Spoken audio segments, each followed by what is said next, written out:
Welcome to the Deep Dive, where we take your sources and notes and uncover the crucial points of knowledge. Today, we are taking a look at some really seminal thoughts on the Christian worldview, specifically the foundational differences in how people conceive of God. We're using a framework from C.S. Lewis that is just incredibly clear. We are. We have excerpts from his book, Mere Christianity, and we're focusing entirely on his section about the competing concepts of the divine. People often call it the rival conceptions of God. And what this material does so well is give us this remarkably clear structure. It's like an intellectual sorting mechanism, you know? It's a sorting mechanism. I like that. Yeah, to categorize humanity's broadest beliefs, both theological and secular. It's a way to see where Christianity stands in the whole landscape of human thought. So our mission today is to unpack Lewis's two big logical divisions. He creates a sort of two-step filter. First, he separates all of humanity into those who believe in some form of God and, well, those who do not. Right, the first big cut. And then the second step, which is where things get really interesting. Okay. He separates the believers themselves based on the moral character they give to God. We're going to trace his logical path from the materialist who rejects God to the theist to the Christian who accepts a very particular kind of God. And we really have to pay attention to that distinction between a good God and a God who is beyond good and evil. It's everything. It is. And Lewis is such a skilled guide here because he starts by clearing away things you don't need to worry about. He shows that before you can argue for Christianity, you have to be very precise about what you're arguing against.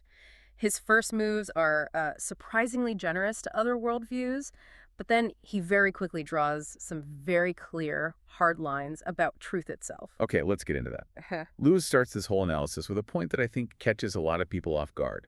It's about what a Christian does not need to believe concerning all the other religions in the world.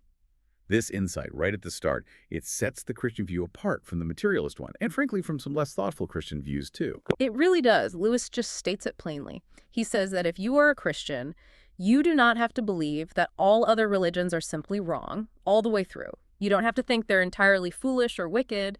He gives you this intellectual breathing room to say, okay, there might be at least some hint of the truth in them. Even in some beliefs that seem very strange or contradictory to ours. Exactly. It's a very open-minded starting point. It acknowledges that this search for meaning is universal. But then he contrasts this, and he does it sharply, with the atheist viewpoint. Lewis argues the atheist doesn't have that same freedom. No, not at all. The atheist, by necessity, has to believe that the main point of all the world's religions, The central idea that there is a God or gods, is just one huge mistake.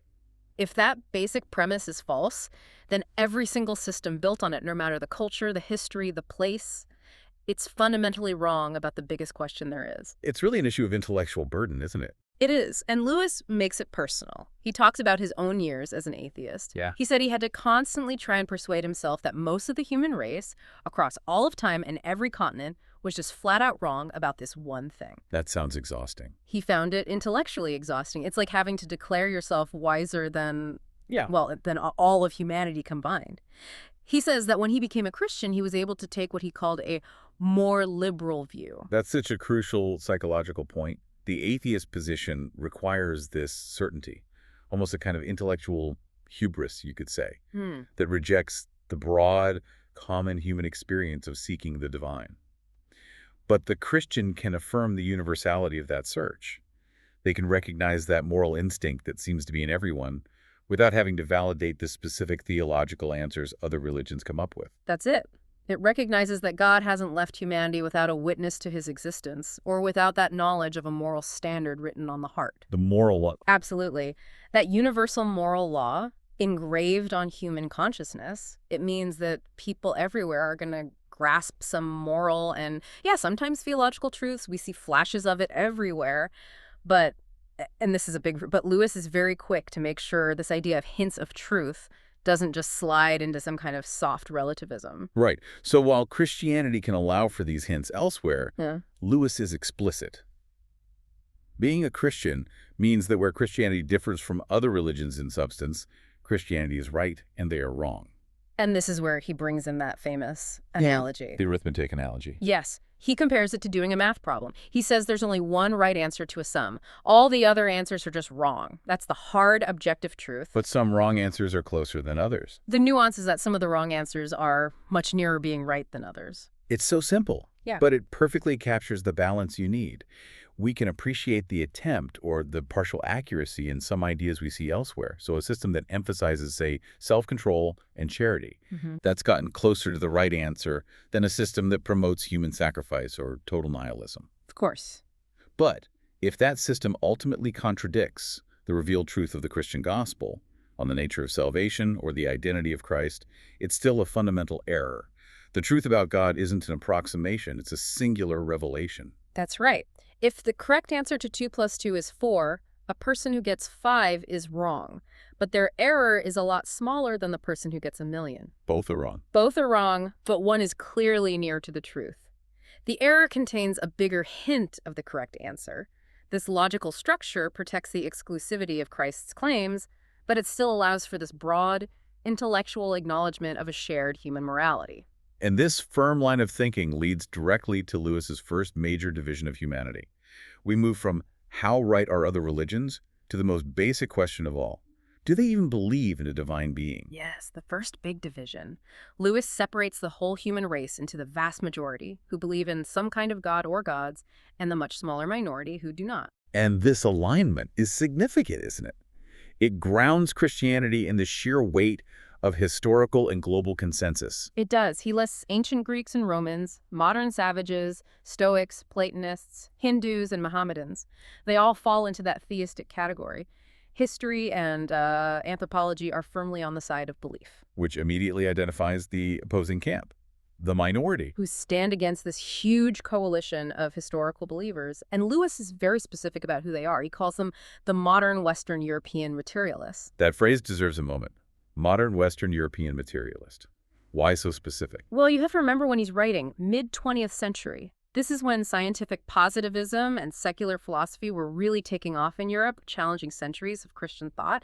So he saw materialism not as some timeless universal philosophy like Stoicism, but as a culturally and temporally specific thing. It was an idea mostly confined to a certain demographic in the modern era. That's a great point. It wasn't the default human position. Not at all. Some ancient philosophies might have been atheistic, but they weren't materialists in our modern sense. They were usually pantheists or dualists. Modern materialism says that nothing exists except matter and energy, and everything, including our thoughts and morality, is just reducible to physical processes. So by defining the opponent that way, Lewis is really positioning Christianity in solidarity with the vast scope of human experience, arguing against what he sees as a pretty recent intellectual trend. Precisely. So to wrap up this first section, Lewis gives Christians the intellectual space to recognize objective truth outside of special revelation, the hints of truth.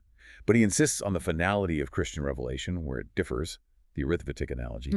And this puts Christianity in the historical majority of human thought that affirms God's existence, standing against the modern materialist minority. And once you've established the reality of a God, once you've crossed that first chasm, you're then forced to ask the critical question that changes everything else. What is this God like? Exactly, because the answer to that determines the entire moral framework of reality. Okay, so once we establish belief in God, we move to the kind of God that's believed in.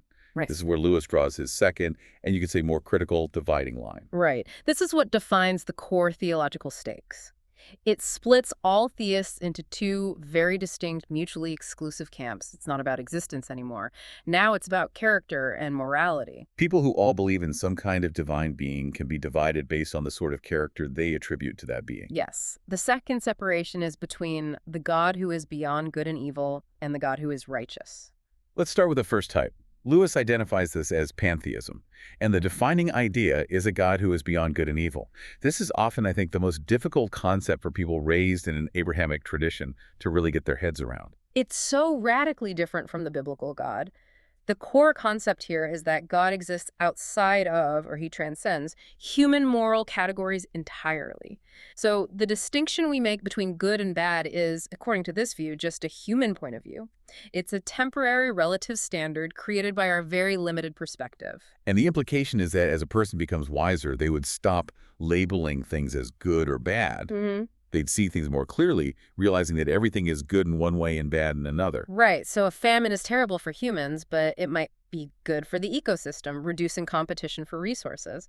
From that comprehensive divine point of view, there's no moral preference for either outcome. So the deeper you get into wisdom or spirituality, the closer you get to the divine perspective, and the whole distinction between good and evil just dissolves. It dissolves entirely.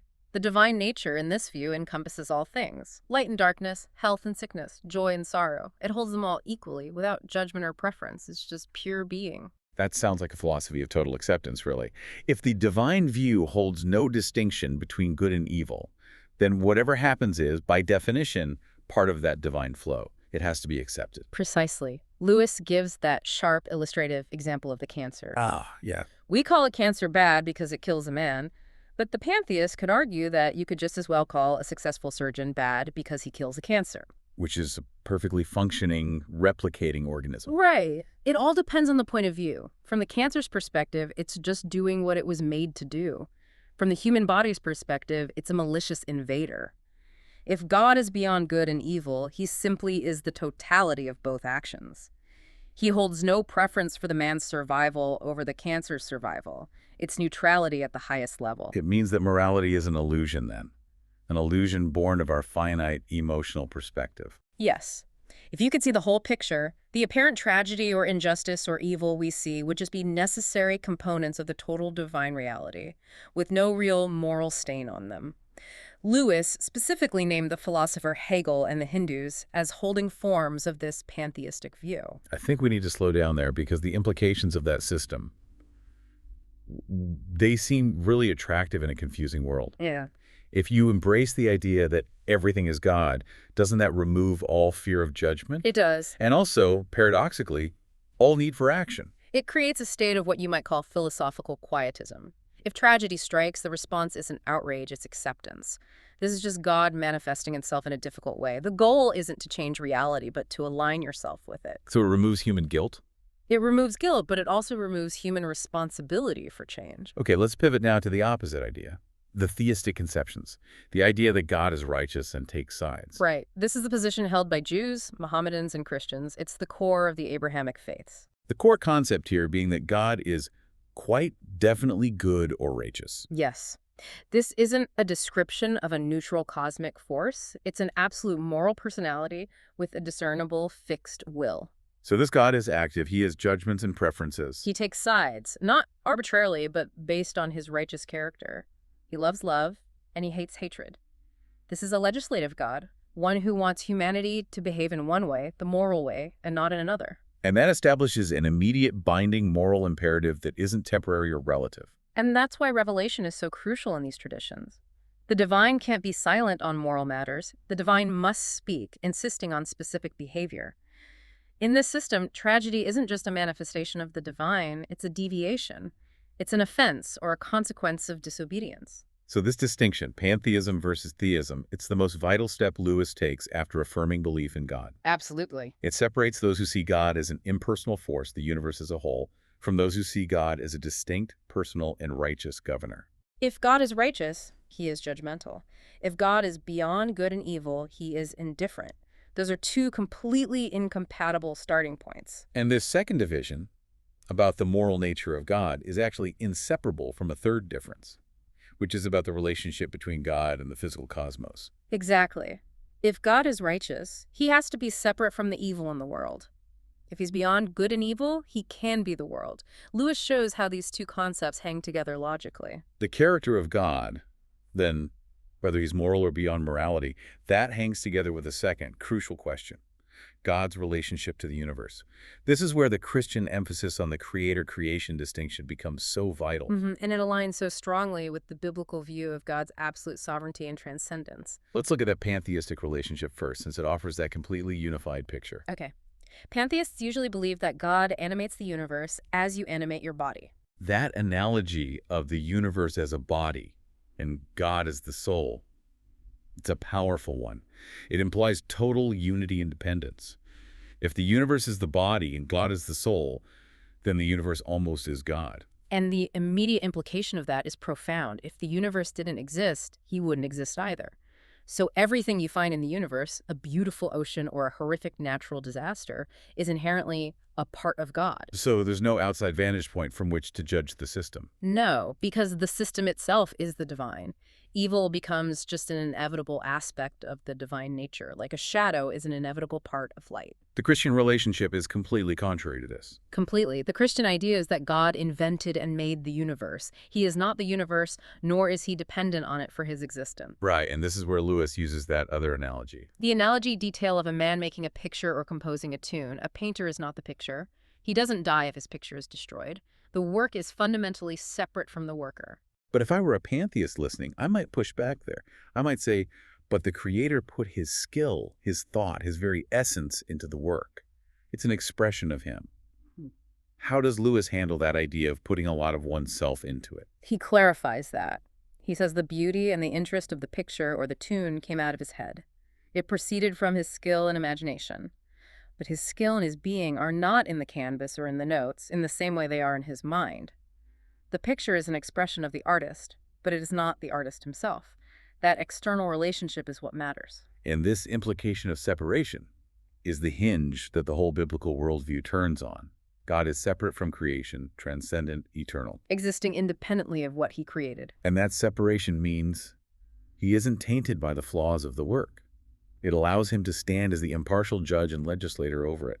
This is why the doctrine of creation is so central. And that separation leads directly to the moral consequences of separation. If you don't take the distinction between good and bad seriously, if you accept the pantheistic blurring of moral lines, then it's easy to say anything in the world is part of God. And that system is morally comfortable with the status quo of the universe, no matter how chaotic it seems. Right. But if you accept the reality that some things are really bad and that God is really good, then you have to believe God is separate from the world. And further, you have to conclude that some things we see in the world are contrary to his original will and design. This is the intellectual space where sin and rebellion find their definition. It's a deviation from the Maker's blueprint. And this leads to that moment of theological conflict when you're faced with human suffering. When you're confronted with a terrible reality, a cancer, a slum, a war, the pantheist has a ready answer. If you could only see it from the divine point of view, you would realize that this also is God. Right. The unpleasantness is just part of the necessary divine flow, which dissolves any need for intervention or judgment. But the Christian view fundamentally rejects this quietism. Lewis's famous quote here, in response to that excuse, is just stark and uncompromising. Don't talk damned nonsense. You really should linger on that phrase, because it's so much more than just a witty, heated comeback. He was always so careful with his words. Always. And he provided a footnote to clarify the weight of that statement. That's right. He understood that theological error has serious consequences. Yeah. He said he meant exactly what he said, that the nonsense is damned. It's under God's curse. And apart from God's grace, it will lead those who believe it to eternal death. This isn't just about winning a philosophical debate for him. It's life and death. It transforms the whole discussion from a cozy philosophical exercise into an urgent existential warning. If you try to make evil a part of God, you fatally misunderstand God's nature. If you accept that suffering or injustice is just God from another point of view, you erase the moral necessity for redemption. You effectively remove the inherent goodness and righteousness from God himself. You strip him of his character as judge and redeemer. Yes. And this clarifies why Christianity has to be what he calls a fighting religion. It's not a religion of passive acceptance or resignation. No, not at all. Christianity maintains that God made the world. Space, time, colors, animals, vegetables, all of it came out of his head. And it was originally, and it ought to be, entirely good. However, it also thinks that a great many things have gone wrong with the world that God made. This isn't some minor bug in the system. No, it's a fundamental disruption of the Maker's intent, the fall, sin. And because God is righteous and separate and sovereign, he doesn't just tolerate this brokenness. He insists, and insists very loudly, on our putting them right again.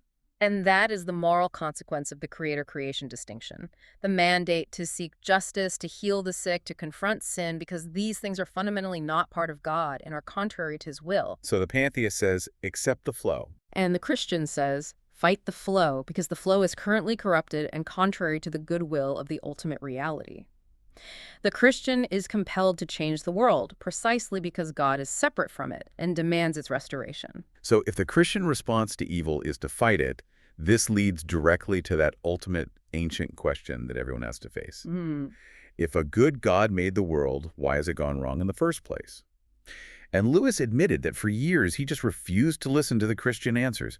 He argued it was simpler intellectually to just assume the world wasn't made by any intelligent good power at all. But this simplification, as he discovered, led him into a profound, self-refuting logical trap. This is the genius of his logic in Mere Christianity.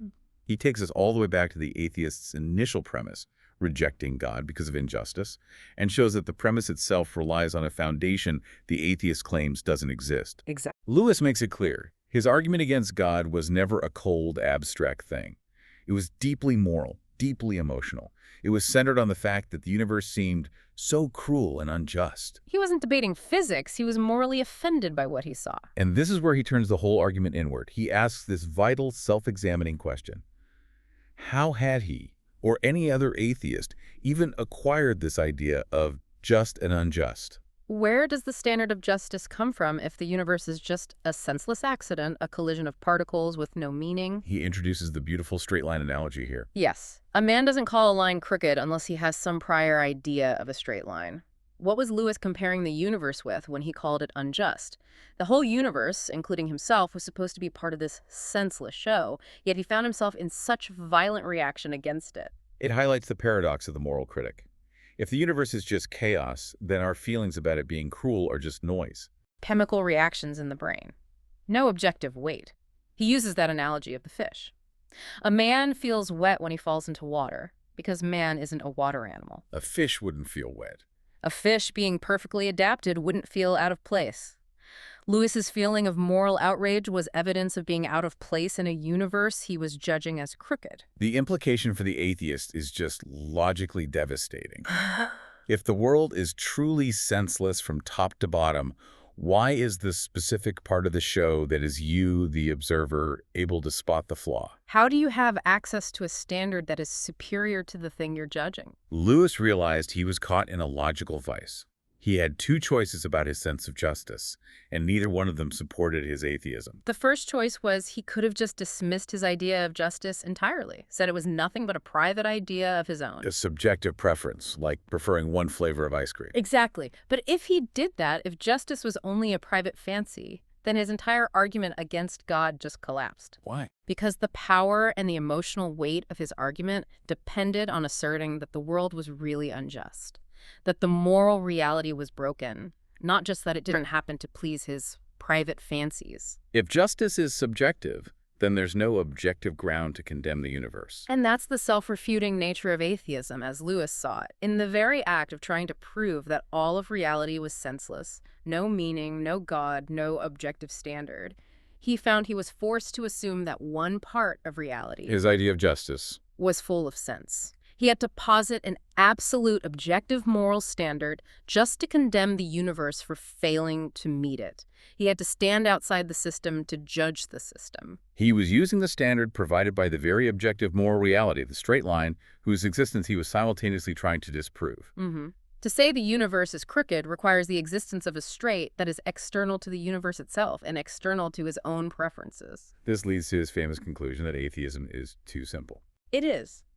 It tries to simplify the problem of evil by denying the premise of an objective good, but it fails because it can't account for the internal evidence of the moral law that resides within the person denying it. That moral law within us is the evidence that the material universe is not all there is. And Lewis summarizes this failure so beautifully with the darkness analogy. He says, if the whole universe has no meaning, we should never have found out that it has no meaning. The very discovery of meaninglessness implies a capacity for meaning, which has to have a source. Just as if there were no light in the universe at all, and therefore no creatures with eyes to perceive light, we should never know it was dark. Dark would be without meaning, it would just be reality. The word dark only gets meaning by contrast with light. And the word unjust only gets meaning by contrast with justice. So the moment Lewis accepted that his outrage over injustice was itself a piece of evidence, a glimmer of light in the darkness, a reference to a straight line, his whole intellectual argument against God just crumbled. It did. And it left him only with the question of who or what installed that objective straight line in his consciousness and why he would be separate from the reality that is so obviously crooked. And that's the logical destination of his journey. He shows that the existence of the moral law in the human heart is the first step away from materialism. And the character of that moral law, a righteous, judging, side-taking God, is what separates Christianity from pantheism. Yeah. We're left only with a God who is real, good, separate from creation, and who demands moral conformity. Lewis has so clearly, and I think excessively shown, that the source of our moral outrage or our sense of injustice is the very thing that proves the universe is not entirely senseless. This moral intuition, it forces us away from that simple materialist view. And then we've seen him distinguish between the general belief in a divine being and the crucial difference between a righteous creator and an impersonal, indifferent force. This deep dive into Lewis, it reveals that immediate practical tension that arises when a Christian accepts that God is truly good and entirely separate from his creation. It's the tension between the world as it is, crooked and broken, and the world as it ought to be, straight and perfect. And that separation is the engine that drives the Christian life, isn't it? It is, and the theological mandate, the obligation to put the world's wrongs right again, to participate in the restoration demanded by a righteous God. This knowledge isn't just academic. It demands a response from us in how we live, how we judge, how we act. It really is the ultimate intellectual sorting mechanism. Lewis forces you, the listener, to abandon the simple paths. Materialism is too simple because it can't logically account for the reality of morality and justice. And pantheism is too simple because it can't take sin, rebellion, and genuine evil seriously. You're left only with the complex, difficult, but morally coherent path of a righteous creator whose creation has fallen into rebellion. So if our sense of justice is the straight line we use to judge the universe, our ability to say the world is crooked and cruel, what does that say about the ultimate origin of the straight line itself? Consider that measure of perfect righteousness. If it has to be external to the reality we perceive as crooked, and if it must be eternal and unchanging, independent of human opinion or the universe itself, where must that standard reside? That question directs us straight to the nature of God's uncreated holiness, the transcendent standard by which all creation is measured. The standard must be the standard, and it has to exist outside the crooked reality it measures. Thank you for joining us for this deep dive into your sources. We look forward to our next analysis.